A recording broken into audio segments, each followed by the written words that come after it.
রাত ভোর ঘুমে আমি তোমাকে চাই। ওপেনিংয়ের সময় তো গেছিলাম একবার, তো আবার 1 বছর না 1.5 বছর পর আবার এসে গেছি সেই সেম জায়গায়, সেমভাবেই ফটো তুলেছি, খাওয়া দাওয়াও করেছি চুটিয়ে, আর তারপর রুফটপে গিয়ে প্রচুর মজা করেছি।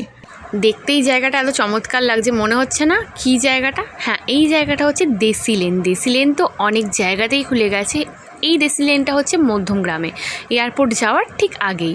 আর এর রুফটপে আর একটা নতুন চমক হয়েছে, যেটা আপনারা ভিডিওতে দেখতে পাবেন।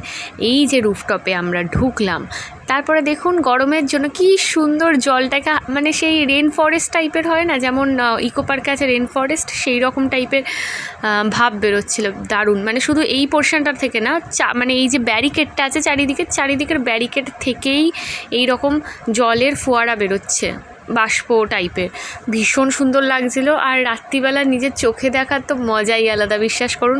সমস্ত বন্ধুদের নিয়ে যেতে পারেন, এমনকি নিজের ফ্যামিলি নিয়েও যেতে পারেন, কোনো প্রবলেম নেই। আর এখানের যারা বাউন্সাররা আছেন তারা খুবই ভালো, আর এখানে একটা ডিসিপ্লিন এবং রুলসের মধ্যে চলে বলে। আর তার চেয়েও বড় কথা, এই গরমের মধ্যে ঘুরতে কারই ভালো লাগে বলুন তো? আমার তো এই গরমে সকালবেলাতে ঘুরতে একদমই ভালো লাগে না। আশা করি আপনারও সকালে নিশ্চয়ই ঘুরতে ভালো লাগে না।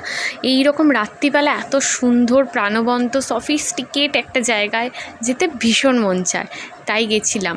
তবে হ্যাঁ, আমরা রুফটপে কিন্তু বসিনি, খাওয়া দাওয়া সব কিছু আমরা করেছিলাম একদম যেটা গ্রাউন্ড ফ্লোর ছিল সেখানে ঠান্ডা এসির মধ্যে বসে, এটাই তো চাই। আর উপরটা এসেছিলাম ঘুরতে, দর্শনদারি করতে, একটু নাচাগানা করতে, আর অনেক ফটো তুলতে।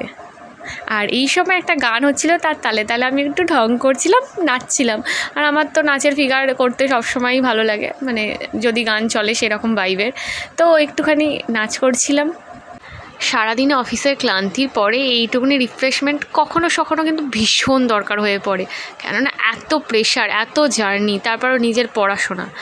কেমন লাগলো জানাবেন। টাটা।